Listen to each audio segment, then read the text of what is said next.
আচমকায় ভারতের মণিপুর রাজ্যের ওপর এক ভয়ানক রকেট হামলা চালানো হয়, যেখানে একজন ব্যক্তি মন্দিরে পুজো করার দরুন এই অ্যাটাকে মারা পড়ে। কিন্তু চিন্তার বিষয় হলো মাত্র 24 ঘন্টার মধ্যে এটা কিন্তু দ্বিতীয় রকেট অ্যাটাক ছিল। এর আগেও মণিপুরের রাজধানী ইম্ফল থেকে মাত্র 24 কিলোমিটার দূরে বিষ্ণুপুর নামক এক জেলাতে সেমভাবে এই ধরনের রকেট অ্যাটাক করা হয়, যাতে 13 বছর বয়সী একটা বাচ্চা মেয়ের সাথে 5 জন মারাত্মকভাবে জখম হয়েছে। আর গোটা রাজ্যের পরিস্থিতি কতটা খারাপ তার আইডিয়া তো আপনি এর থেকেই পেয়ে যাবেন। যেই রকেট হামলার ঠিক আগে ওখানকার একাধিক জায়গায় ড্রোনের মাধ্যমে বাড়ির ছাদের ওপর বম্বিং করা হচ্ছে, যার দরুন মানুষের মনে এতটাই আতঙ্ক ছড়িয়েছে যে রাতের বেলায় মানুষ বাড়ির সমস্ত আলো নিভিয়ে রাখছে যাতে ড্রোন অ্যাটাক থেকে বাঁচতে পারে। এখন এই পুরো পরিস্থিতিকে নিয়ে বেশ কিছু প্রশ্ন উঠছে যে আচমকায় মণিপুরের ওপর এই ধরনের রকেট অ্যাটাক বা ড্রোনের মাধ্যমে বম্বিং কারা করাচ্ছে? এখানে কি কোনো বিদেশি শক্তির হাত রয়েছে, নাকি বাংলাদেশের পূর্ব প্রধানমন্ত্রী শেখ হাসিনার কথাই ঠিক হল যে আমেরিকা এখানে একটা খ্রিস্টান দেশ বানাতে চাইছে? এছাড়াও ভারত সরকার এর বিরুদ্ধে কী অ্যাকশন নিচ্ছে? ভারত কি আমেরিকার সামনে সারেন্ডার করে দিয়েছে? আর সবচেয়ে গুরুত্বপূর্ণ বিষয়, এখন ভারতের ভবিষ্যৎ কি? ভারতও কি বাংলাদেশের পথে হাঁটছে? এই সমস্ত প্রশ্নের জবাব জানার চেষ্টা করব আজকের এই ভিডিওতে। আর যদি আপনাদের আমাদের এই অ্যানালাইসিস ভালো লাগে তো অবশ্যই চ্যানেলটিকে সাবস্ক্রাইব করে আমাদেরকে সাপোর্ট করতে পারেন। 4 সেপ্টেম্বর 2024 মণিপুর কংগ্রেসের এমপি বিমল ওকিজাম এমনটা দাবি করেন যে মণিপুরে ড্রোনের মাধ্যমে যে বম্বিং করা হচ্ছে তাতে কোনো বিদেশি শক্তির হাত রয়েছে। ইন্টারেস্টিং বিষয় হলো, কোনো রাজ্যে যদি এই ধরনের ঘটনা ঘটে তাহলে এর জন্য কিন্তু ওখানকার যে বিপক্ষ দল রয়েছে তারা মেইনলি সরকারকে ক্রিটিসাইজ করে। কিন্তু এখানে কংগ্রেসের এমপির মতে উনি গ্রাউন্ডে যা দেখতে পাচ্ছেন এটা কিন্তু আর কোনোভাবে লোকাল ভায়োলেন্স নয়, এবং ওখানে ডেফিনেটলি কোনো বিদেশি শক্তির হাত রয়েছে।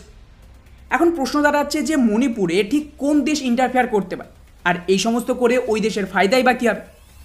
ওয়েল, যদি আপনারা নর্থ ইস্টের হিস্ট্রি দেখেন তাহলে হিস্টোরিক্যালি ওখানে চায়না লাগাতার ইন্টারফেয়ার করত, আর ওখানে যা কিছু হয়েছে সেটা কিন্তু চীনের ফান্ডিং থেকেই হতো।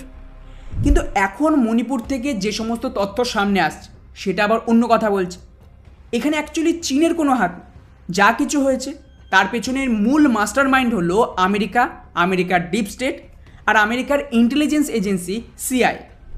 29 মে 2023 ইউরোপিয়ান ইউনিয়নের তরফ থেকে প্রায় 2 কোটি টাকার একটা ফান্ডিং দেওয়ার কথা ঘোষণা করে মণিপুরের খ্রিস্টান বা ওখানকার যে কুকি সংগঠন রয়েছে তাদেরকে। এর ঠিক পরের মাসেই মানে 22 জুন 2023 আমেরিকান সরকারের রিলিজিয়াস ফ্রিডম সংস্থা একটা রিপোর্ট পাবলিশ করে, যেখানে ওরা দাবি করে যে ভারত মণিপুরে কুকি আর খ্রিস্টানদের ওপর নাকি চরম অত্যাচার করছে এবং ওদের কিলিংও করছে। তাই ভারতের ওপর আমেরিকার সরকারের নিষেধাজ্ঞা লাগানোর দাবি চায়। আশ্চর্যজনকভাবে যে মুহূর্তে ইউরোপিয়ান ইউনিয়নের তরফ থেকে ফান্ডিং ঘোষণা করে আর আমেরিকার এই রিলিজিয়াস ফ্রিডমের রিপোর্ট আসে, তারপরেই মণিপুরের যে সমস্ত কুকি সংস্থা রয়েছে তারা বিভিন্ন পুলিশ স্টেশনের ওপর অ্যাটাক করে হাতিয়ার লুট করতে শুরু করে। আর এই ঘটনার ঠিক ইমিডিয়েটলি পর ভারতের যে আমেরিকান অ্যাম্বাসেডার রয়েছে তিনি একটা বড় দাবি করেন। তিনি অফার করেন যে যদি ভারত চায় তাহলে নাকি আমেরিকা এই ভায়োলেন্সকে ঠেকাতে ভারতকে সাহায্য করতে পারে। এখন আপনারাই ভাবুন যে মণিপুরে আমেরিকার কি ইন্টারেস্ট রয়েছে? আর সবচেয়ে গুরুত্বপূর্ণ বিষয়, ওখানে দুটো কমিউনিটির মধ্যে যে এথনিক ভায়োলেন্স হচ্ছে সেখানে আমেরিকা এই ভায়োলেন্সকে কীভাবে ঠেকাবে? ওয়েল, এর পেছনে মেন কারণ হলো মণিপুরে যা কিছু হচ্ছে সব কিছুই আমেরিকার সরকারের যে ফান্ডিং বা ইউরোপিয়ান ইউনিয়নের তরফ থেকে ওদের এনজিও আর খ্রিস্টান মিশনারিদের যে ফান্ডিং করেছে তার মাধ্যমেই কুকিরা গোটা মণিপুর জুড়ে এই তাণ্ডব চালাচ্ছে। আর এই কারণেই কিন্তু আমেরিকা ভারতকেই অফার করে। আর এমন নয় যে ভারত সরকার এই সমস্ত কিছুই জানে না। যে মুহূর্তে ইউরোপিয়ান ইউনিয়নের তরফ থেকে এই অফার করা হয় যে তারা ওখানকার খ্রিস্টানদের 2 কোটি টাকার একটা ফান্ডিং দেবে, ইমিডিয়েটলি ওখানকার যে স্টেট গভর্নমেন্ট তারা কিন্তু এই ফান্ডিংকে ব্লক করে দেয় এবং ক্লিয়ারলি অফিসিয়াল রিপোর্টে এটা মেনশন করেছে যে এখানকার কোনো এনজিও ভরসাযোগ্য নয়। তাই এনজিওর মাধ্যমে মণিপুরে কোনো ধরনের ফান্ডিং হতে দেবে না স্টেট গভর্নমেন্ট, যাকে ইউরোপ আর আমেরিকা দু তরফ থেকেই ব্যাপক ক্রিটিসাইজ করা। এছাড়াও যে সমস্ত লোকাল চার্চ বিদেশি ফান্ডিং নিয়ে কুকিদের সাপ্লাই করছিল তাদের প্রায় 5টা চার্চের যে বিদেশি ফান্ডিংয়ের লাইসেন্স সেটা পর্যন্ত ক্যান্সেল করে দেওয়া হয় গৃহ মন্ত্রণালয়ের তরফ থেকে। এমনকি এখানকার একাধিক এনজিওর লাইসেন্সও কেড়ে নেওয়া হয় যারা ইললিগালি ফান্ডিং করছিল এই সমস্ত দাঙ্গায়। এখন এই পুরো বিষয়টি থেকে এটা তো বোঝা গেল যে মণিপুরে যা কিছু হচ্ছে তার পেছনে অ্যাকচুয়ালি আমেরিকার হাত রয়েছে। বাট প্রশ্ন আসছে যে মণিপুরে এই সমস্ত মারদাঙ্গা করিয়ে আমেরিকার কী ফায়দা? তো বন্ধুরা, এখানে কিন্তু আমেরিকার বিরাট বড় ফায়দা রয়েছে এবং এখানে একটা বড় জিওপলিটিক্যাল গেম চলছে। প্রথমত, আমেরিকার সরকার চাইছে ওদের যে সমস্ত প্রাইভেট কোম্পানি রয়েছে তারা যেন বিনা বাধায় ভারতে এন্ট্রি নিতে পারে। কিন্তু ভারতে আত্মনির্ভর ভারতের আন্ডার এই সমস্ত বিদেশি কোম্পানির এন্ট্রি খুব সহজে হচ্ছে না। আর যারা এন্ট্রি পাচ্ছে তাদের উপর প্রচুর রেগুলেশন লাগানো হয়েছে। ওদেরকে স্বদেশীকরণ করতে হবে, টেকনোলজি ট্রান্সফার করতে হবে, যেটা আমেরিকার সরকার চাইছে। উদাহরণ হিসেবে এলন মাস্কের টেসলা আর স্টারলিংক এই দুটো কোম্পানিকেই ভারত আটকে দিয়েছে, যার ফলে ভারতে ইন্টারফারেন্স শুরু হয়। তাই ওরা বেসিক্যালি ভারত সরকারের সাথে নেগোসিয়েশন করবে এই সমস্ত ভায়োলেন্সকে কাজে লাগে। যদি সরকার ওদের কথা মেনে নেয় তো একটা ডিল হবে, তা না হলে এইভাবে কিন্তু ভায়োলেন্স বাড়তে থাকে। দ্বিতীয় ফায়দা হলো বাংলাদেশের পূর্ব প্রধানমন্ত্রী শেখ হাসিনা ক্ষমতা ছাড়ার আগে একটা বড় খোলাসা করেছিল যে আমেরিকা, ভারত, বাংলাদেশ আর মিয়ানমার এই তিনটে দেশের কিছু কিছু এরিয়া মিলে একটা আলাদা খ্রিস্টান দেশ বানাতে চাইছে। এর সুবিধা কী? তো এই খ্রিস্টান দেশের মাধ্যমে ওরা ভারত, চীন আর আশেপাশের দেশের ওপর নজর রাখবে। উপরন্তু এখানে একটা মিলিটারি বেসও তৈরি করবে, যার জন্য আমেরিকার যে স্পেশালি নজর রয়েছে সেটা হলো ভারতের নর্থ ইস্ট আর বাংলাদেশের একটা খুবই গুরুত্বপূর্ণ দ্বীপ সেন্ট মার্টিন দ্বীপের ওপর। আর ওরা এটা কিভাবে করবে? তো যদি আপনারা ভারতের নর্থ ইস্টের রাজ্যগুলোকে দেখেন তাহলে ক্লিয়ারলি বুঝতে পারবেন মিজোরাম আর মেঘালয় এই দুটো রাজ্য কিন্তু অলরেডি খ্রিস্টান বহুল। মণিপুরের সমস্যা হলো মণিপুরের একটা বড় অংশ এখনও হিন্দু মৈথি গ্রুপদের আন্ডারে রয়েছে। তাই আমেরিকা কী করছে, এই কুকিদের মাধ্যমে কন্টিনিউয়াসলি মৈথিদের ওপর অ্যাটাক করাচ্ছে, যাতে ধীরে ধীরে ওরা এই রাজ্য ছেড়ে পালিয়ে আসে।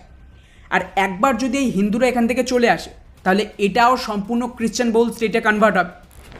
আর বন্ধুরা, এটা কিন্তু বহু পুরনো স্ট্র্যাটেজি। 1990-এর দশকে কাশ্মীরেও একই কাজ করা হয়েছিল। 1990 সালে কাশ্মীরে যে হিন্দু গণহত্যা শুরু হয় তারপর খেয়াল করেন ওখান থেকে হিন্দুরা পালিয়ে আসে, ডেমোগ্রাফি পরিবর্তন হয় আর কাশ্মীর ভারত থেকে আলাদা হওয়ার জন্য ডিমান্ড শুরু করে। সেম কাজ আমেরিকা মণিপুরেও করতে চাইছে। কিন্তু আমেরিকার খেলা এখানেই শেষ নয়, আমেরিকার প্ল্যান আরও বড় রয়েছে। যেভাবে ওরা বাংলাদেশে কু করিয়ে ওখানে নিজেদের একটা পাপেট সরকার বসিয়েছে, সেমভাবে আমেরিকা চাইছে ভারতের ভেতরেও একটা সত্তা পরিবর্তন করতে, যাতে আমেরিকা সমর্থিত কোনো সরকার আসে এবং আমেরিকা যা বলবে ভারতের সরকার সেটাই করবে। এই কারণেই দুদিন আগে আমি এই ভিডিওতে আপনাদের ডিটেলসে আপডেট দিয়েছি যে কিভাবে আমেরিকা ভারতের ভেতরে দাঙ্গার প্রোটেস্ট করাচ্ছে। কাশ্মীরের পাক সমর্থক নেতাদের সাথে দেখা করে আমেরিকার অ্যাম্বাসেডার কাশ্মীরকে অ্যাক্টিভ করছে।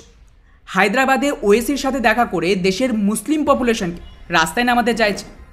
পাঞ্জাবের কৃষক নেতাদের সাথে সিক্রেট মিটিংয়ের পর কৃষকরা কিন্তু আবারও দিল্লি সীমান্তে আন্দোলন শুরু করে দিয়েছে। ওদিকে একাধিক লেফট ইউটিউবারদের সাথে মিলে পুরো আমেরিকা আর সরকার বিরুদ্ধে একটা ক্যাম্পেনও লঞ্চ করে।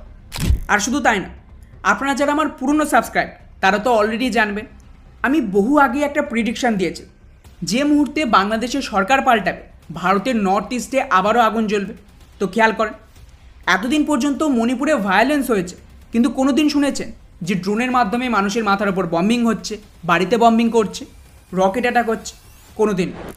বাংলাদেশের সরকার পাল্টালো, ইমিডিয়েটলি মণিপুরে এই ধরনের অ্যাটাক শুরু হয়ে গেল। আর মণিপুরে এই সমস্ত হাতিয়ার আসছে কোথা থেকে? তো যদি আপনারা খেয়াল করেন তাহলে কিন্তু বাংলাদেশ আর মণিপুরের মাঝে মিজোরাম রয়েছে। রিসেন্টলি মিজোরামের যে লোকাল সরকার তারা বাংলাদেশের সমস্ত কুকিদের ভারতে ঢোকার পুরো খোলা অ্যাক্সেস দিয়েছে এবং ওদেরকে ওখানে থাকার জন্য প্রপার বন্দোবস্ত করেছে, যারা এই মিজোরাম হয়ে মণিপুরে ঢুকছে।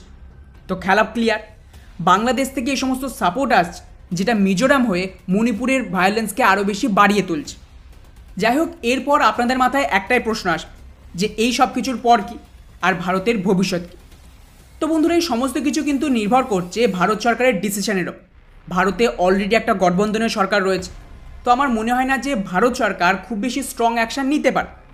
আর যদি আমেরিকাকে কাউন্টার করতে হয় তাহলে ভারতকে নিজেদের ন্যাশনালিজম কার্ড খেলতে হবে এবং পিওকে অথবা বাংলাদেশে কোনো একটা অ্যাকশান ট্রিগার করে তারপরে তার সুযোগে এই মণিপুরের এই সমস্যা আর আমেরিকার যে ইন্টারফেয়ারেন্স তাকে কাউন্টার করতে হবে।